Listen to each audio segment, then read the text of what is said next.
Greetings, this is Michael W. Ford. Thank you for watching today's video. Today's video is on the topic of Samael or Samael.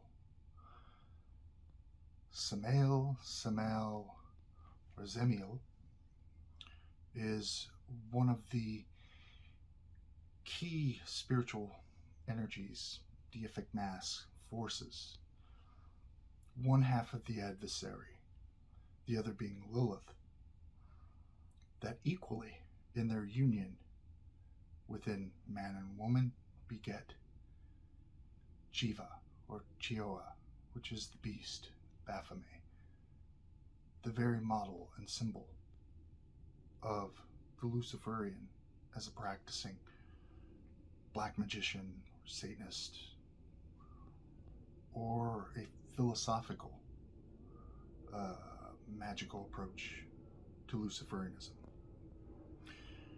I think of the many tools that are available today, and from my earliest days in the early 2000s, how nothing was available, and upon opening the Luciferian Apotheca, we were dedicated to bringing into one place many magical tools and items and clothing dedicated specifically to the left-hand path, which we have accomplished. The dragon, as a candle holder and incense burner, has significance as a symbol. The dragon has associations with Samael, Lilith to some extent, and dragon and serpent are interchangeable, but also the dragons of Sitra Ahra, which is the other side, the left. And with that said, let us begin with the earliest mentionings of Samael.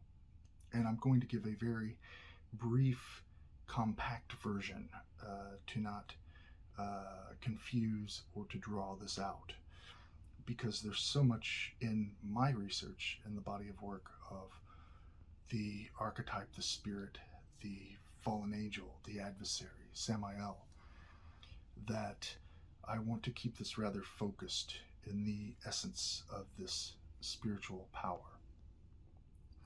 Now, many may know Samael from Gnostic Christianity, which is a very metaphysical, mystical, initiatory practice within early Christianity that really required a lot out of the individual. The refined Christianity of the Roman Empire, no doubt, silenced that. But from Egypt, in the early days of Christianity, a concept was, and fueled many other traditions and also traditional Christianity, was that the Gnostic world was begotten by the demiurge, which has the name of Yaldabaoth or Samael. Samael, according to the Gnostics, was the creator and lord of the world, who created numerous angels, archons, and satanic powers that, in a balanced way, were creative and destructive. Samael took the form of a serpent and a lion, and was within a cloud sphere of chaos, of the abyss, of his own enthroned sphere of timelessness in the anti-cosmic concept.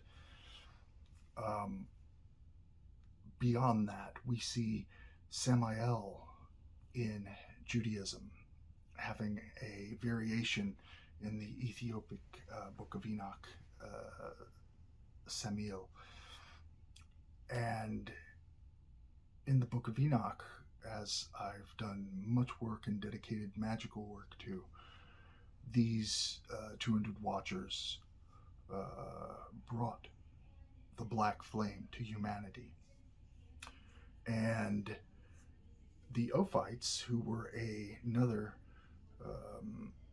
inspired Gnostic type of sect, visualized that the world was encircled by Leviathan.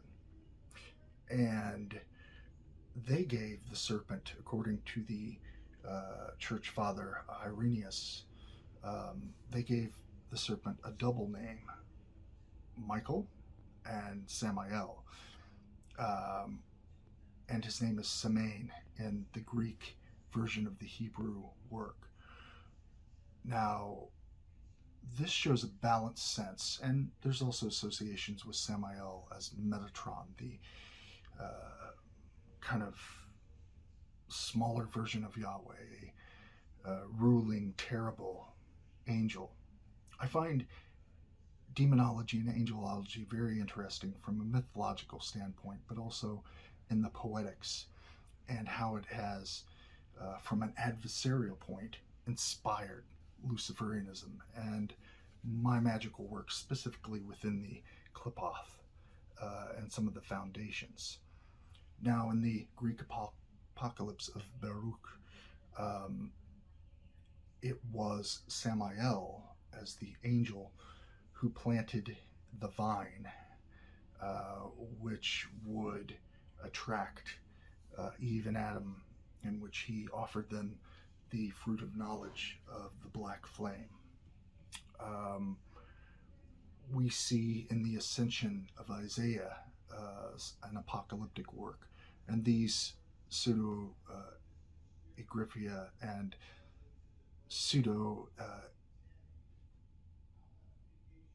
revelation works, apocalyptic works that were kept out of the Christian Bible, but were very much part of the tradition early on.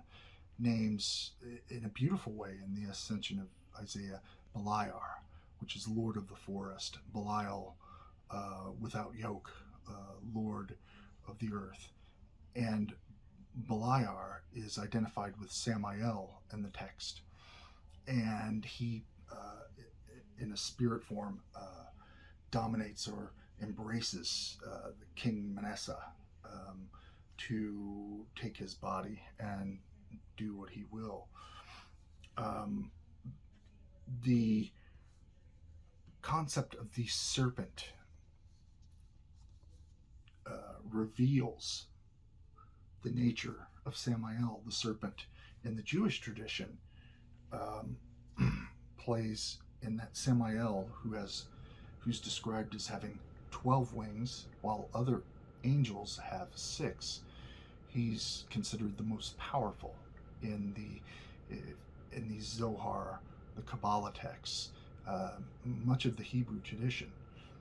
And in the early Hebrew writings, the birth of Cain and Abel is significant because it plays into the Luciferian tradition of Luciferian witchcraft and initiatory magic and the symbolism.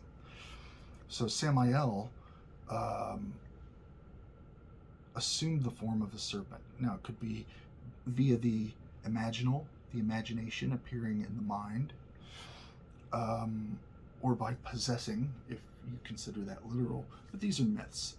But the symbolism and the meaning underneath the serpent, Samael, brought us awakening, self-realization, consciousness, awareness, accountability. We could utilize in the concept of quantum physics the atoms and the energies to be our own gods, at least shaping the course of our life and the decisions and the results therein, for the most part, counting out mistakes, accidents, and just things that happen in the chaos of the natural order. Samael, after doing this, then came down later and in the form of the 12-winged angel or the dragon serpent, mounted Eve with the spirit of Lilith to beget Cain. So Cain was the son of Samael and the father of our first witch and Satanist in Luciferian witchcraft tradition and other more underground sorceries associated with English witchcraft and so on. Samael later rebelled against Yahweh and still operates on many levels, and in the Zohar and Kabbalah where the Qliphoth, or the concept of the Qliphoth arises. Samael and Lilith are conjoined. They are one. They are equal. And Lilith is the fiery spirit of desire, the motivator of the end of all flesh being Samael. The incarnate man and woman are rational mind, but also the spirit of conquering. So those two conjoined brings a balance and a motivation, a push and pull that influences the other and manifests in our psyche, bringing forth our daemon, thus the birth of the beast Shiva, or Chioa, Baphomet. Now, Samael has many different names, variations of the name. One is Samael, venom of God. I like to call it poisonous God. If you look at El being the Canaanite deity, the Ugaritic deity prior to Yahweh's, or the Hebrew when they took over the Canaanite and adopted and kind of submitted the pantheon, if you will, under Yahweh, their national deity. Also Melkira, which is in Hebrew Melekra, which translates king of evil, king of the wicked. Malkira or Malchira is from the Hebrew Malak or Malakra, messenger of evil, angel of iniquity. And then you have Belkira, or in Hebrew Balkir, which is Lord of the Wall, Bechira, Bachar Ra, the elect of evil, chosen by evil. What is evil? It is the shadow, the other side. It is the liberated impulse that's embodied in our instincts, in our carnal desires, but also in the seeds of rebellion of our black flame that allows us to question, test, and in the antinomian spirit, trespass all religious and spiritual laws towards a balance of being human and the gradual psyche's convergence with our consciousness of the daemon, our, as Crowley called, holy guardian angel, our higher self. Samael represents this in the masculine sense, and this is masculine for males and females. It's not a gender per se, it's a type of energy. So those types of energy are united, and in uniting them is the point of initiation. Take, for instance, the sigil, Satanic sigil of Baphomet, the original one, by the 1800s French Hermeticist, in which you have the sigil of Baphomet with the Leviathan encircling, and then you have written above Samael, below Lilith. This is from Kabbalah. That symbol begets the center, as I called Infernal Union. In Luciferianism, the sigil of Infernal Union begets Baphomet, a mirror, a shadow mirror of the potential of the Luciferian, the black magician. Now, there's a creative aspect and a destructive aspect. Evil is, in the context of the Qliphoth, the impulses and desires contrary to the God of the Hebrews, Yahweh, and those laws, respectfully with the Hebrew Kabbalists. Now, the Qliphoth, in as of itself, in Luciferianism, is the tree, the shadow in which different spheres have different types of unlocked power and mirror the body of man and woman and our energy centers and aspects of our being, both in the flesh, those impulses of instinct, our conscious mind, but our subconscious as well. Our psyche, or daemon, is what balances those aspects, or what we strive to balance. And the choices we make, the thoughts, the actions, increase the black flame so given of Samael and Lilith unto us, and is exalted from that. So when you hear of Samael being called the angel of death, the poisonous angel, in early biblical and later Hebrew writings, having 12 wings, appearing either beautiful or terrible in the imagination, Samael is covered with the eyes or souls. Thus, Samael looks through us and we through it, in an initiatory sense.